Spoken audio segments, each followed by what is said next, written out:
नमस्कार मेरे प्रिय भाइयों बहनों। जैसे कि कल बाबा श्री श्री आनंद मूर्ति जी के नमः शिवाय संताय के जो स्वाध्याय थे वो थे शिव के सम्मान में ही सबका सम्मान, जिसमें अर्धनारीश्वर के जो इतिहास के बारे में बताया गया।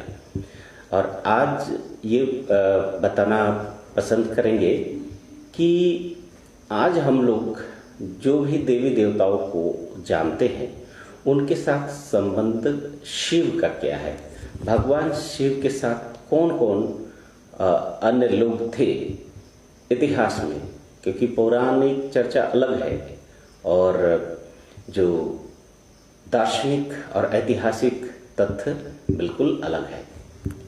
तो बाबा यह कहते हैं, अब तक मैंने अर्धनारीश्वर शिव के बारे में कहा है, यह एक दार्शनिक तत्व है।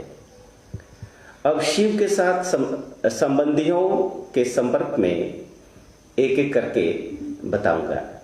मैंने तुम लोग को दुर्गा, काली, गंगा, तारा आदि के संबंध में बताया है।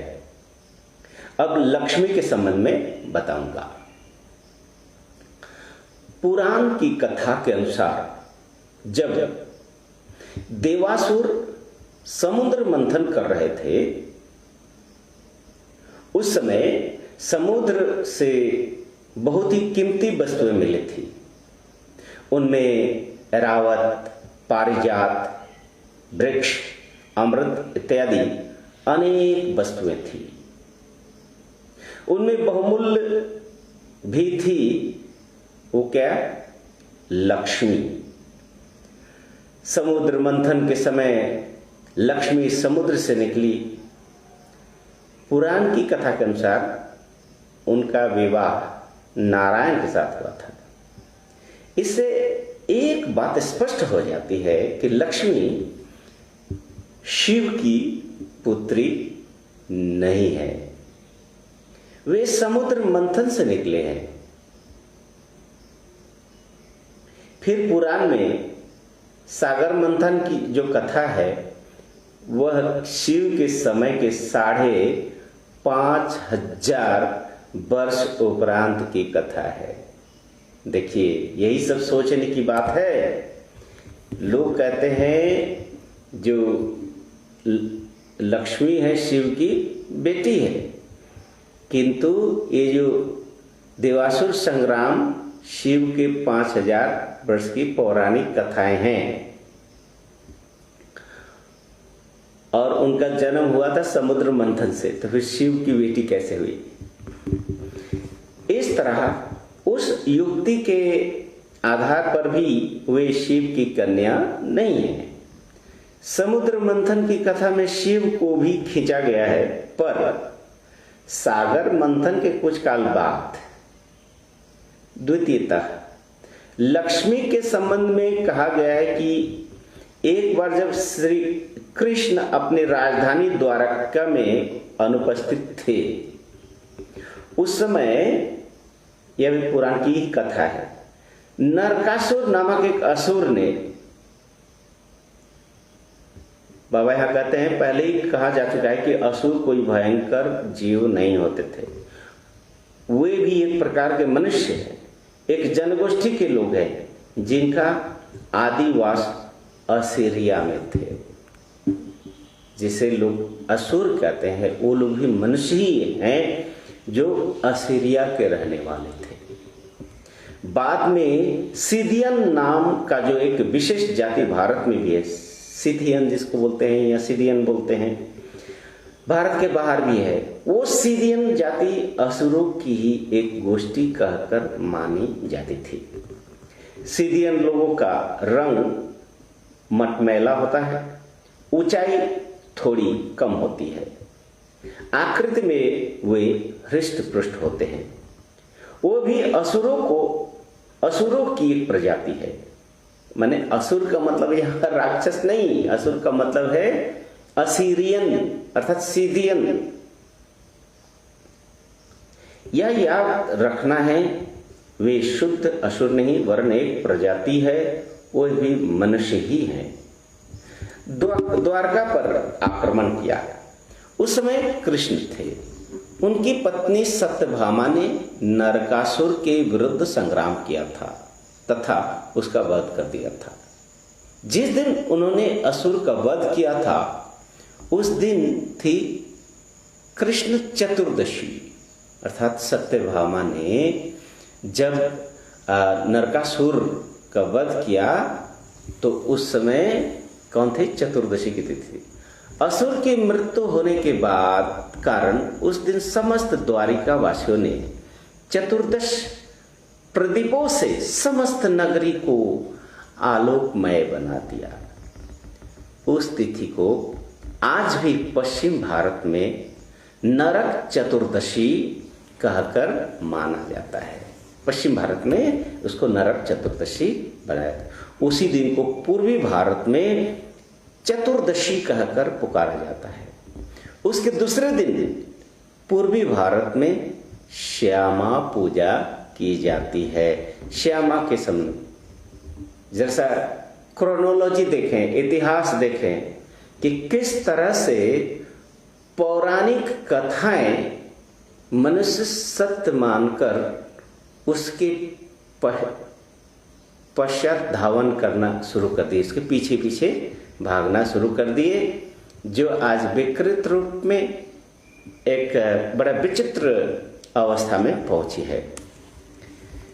शीतकाले भवेद ओष्णा, माने किसके बारे में बोला जा रहा है? श्यामा के बारे में बोला जा रहा है। शीतकाले भवेद उष्णा ग्रीष्मे च सुख शीतला अतसी पुष्प वर्णाभा सा श्यामा प्रकृतिता। यहां पर श्यामा के बारे में वर्णन किया गया है।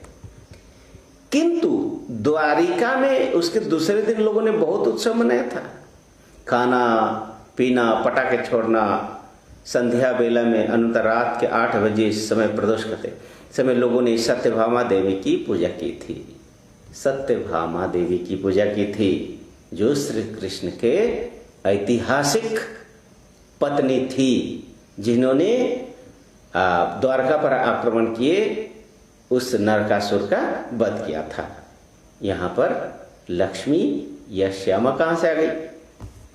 तभी से सत्यभामा महालक्ष्मी के नाम से पूजी जाती है। उस सत्यभामा की पूजा हो रही है। इस अंचल के निवासी इस दिन के हिसाब से नई बही खोलते हैं, अर्थात दीपावली का त्योहार मनाते हैं। दीपावली को कथ्य भाषा में दिवाली कहा जाता है। जो भी हो, यही है महालक्ष्मी। महालक्ष्मी की पूजा भी पौराणिक शाक्ताचार, पुराण में जो कई आचार है ना, शाक्ताचार, गणपताचार, तो जो शाक्ताचार में स्वीकृत हुई महालक्ष्मी पूजा, अर्थात श्री कृष्ण के बाद में। कहीं कहीं महालक्ष्मी की पूजा के पहले अलक्ष्मी की भी पूजा कर उसे विदा करके महालक्ष्मी की पूजा की जाती है। ये दीपान्विता लक्ष्मी या महालक्ष्मी श्री कृष्ण की पत्नी थी। असली नाम था सत्यभामा। ये लक्ष्मी या महालक्ष्मी पौराणिक नहीं है, ये पुराण के युग के पहले की है, क्योंकि कृष्ण का समय पुराण काल से पहले का है। ये महालक्ष्मी शिव के काल के 3500 वर्ष बाद की है। इस कारण ये शिव की दुहिता या कन्या नहीं हो सकती। यह लक्ष्मी की एक अन्य अवस्था है। पौराणिक शाक्ताचार में ये लक्ष्मी अथवा महालक्ष्मी के रूप में स्वीकृता है। इसके अलावा लक्ष्मी की वर्णना हम जैन तंत्र, बौद्ध तंत्र और शिव तंत्र की युग की 10 महाविद्या की 10वीं महाविद्या के रूप में मानते हैं, जिनका नाम है कमला। अर्थात पुराण में जो 10 महाविद्या है वही है कमला। बहुत से लोग सोचते हैं कि ये महालक्ष्मी तथा कमला दोनों एक ही है, किंतु ये धारणा ठीक नहीं है। महालक्ष्मी कृष्ण के समय की है, ये कृष्ण की पत्नी सत्यभामा है। मैं पहले ही कह चुका हूं कि 10 महाविद्या बौद्ध तंत्र, जैन तंत्र, शिवोत्तर तंत्र का एक संमिश्रण है। तीनों में से कुछ न कुछ ग्रहण करके इस 10 महाविद्या की कल्पना की गई थी, ये कल्पना की गई थी। इस कारण ये कमला रूपी लक्ष्मी अभिहित किया गया है। वास्तव में लक्ष्मी नहीं है, अर्थात लक्ष्मी कमला नहीं हो सकती। और 10 महाविद्या का युग शिव के समय से 5,500 वर्ष बाद का युग है। इसी कारण ये शिव की कन्या भी नहीं हो सकती। मनुष्य लक्ष्मी तथा कमला को पौराणिक युग से, पौराणिक शाक्ताचार के युग से एक समझने लगे। कमला अचला हन परिश्रम गुणे आलस्य अलक्ष्मी आसी बाड़े दिने दिने। इससे प्रमाणित होता है कि मनुष्य लक्ष्मी और कमला को एक ही मानने लगे थे। 10 महाविद्या की हर महाविद्या को शिव की पत्नी कहकर माना जाता था। इस कारण ये शिव की कन्या नहीं हो सकती है। कमला के संबंध में कहा जाता है, कांचन कांति सुदीप्ता सुमनोहरा कमला हर हृदयवासिनी, अर्थात उनका रंग सोने की तरह चमकीले हैं। वे देखने में बहुत सुंदर और शिव के हृदय में बसी है। शिव की पत्नी शिवा शिवानी, इस प्रकार तुम समझ रहे हो कि अनेक लोग जो सोचते हैं कि लक्ष्मी शिव की कन्या है, दुर्गा की कन्या है, ये बात ठीक नहीं है। दुर्गा देवी की कल्पना पौराणिक युग की है, आज से 1300 वर्ष पहले की है, पर लक्ष्मी की कल्पना उनसे कुछ पहले की है।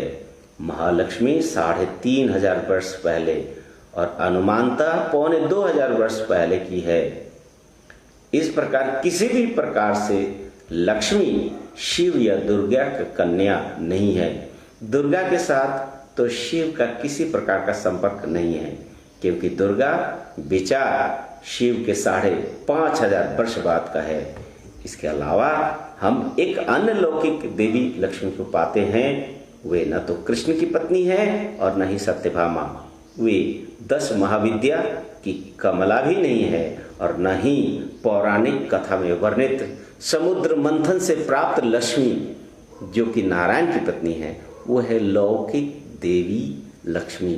लक्ष्मी को मनुष्य धन की अधिष्ठात्री देवी का मानते हैं। पूर्वी भारत में स्त्रियां साप्ताहिक लक्ष्मी के रूप में उनकी पूजा करती हैं। वे शास्त्रीय देवी नहीं है, पौराणिक वैदिक या तांत्रिक देवी भी नहीं, वरन संपूर्ण लौकिक देवी है। उनका कोई बीज मंत्र नहीं है, न कोई ध्यान मंत्र या प्रणाम मंत्र है। बंगला भाषा में अर्थात मातृभाषा में पंचाली पढ़कर प्रणाम करना ही काफी है। यहाँ तक कि पुरोहित की भी जरूरत नहीं पड़ती। उन लौकिक देवी का शिव के साथ किसी प्रकार का संपर्क नहीं है। इस तरह हमने युक्तियों से, ऐतिहासिक दृष्टिकोण से भी विचार करके देखा है कि शिव के साथ लक्ष्मी का कहीं भी किसी प्रकार का भी संबंध नहीं है। पौराणिक देवी लक्ष्मी तथा लौकिक देवी लक्ष्मी का वाहन उल्लू माना जाता है, पर कमला का वाहन हाथी कुंजर माना गया है। इस तरह दोनों देवियां भी एक नहीं है। इस प्रकार लक्ष्मी के संबंध में किसी के मन में किसी प्रकार का भ्रम नहीं रहना चाहिए। धन्यवाद, नमस्कार। आप लोग तो समझ ही गए होंगे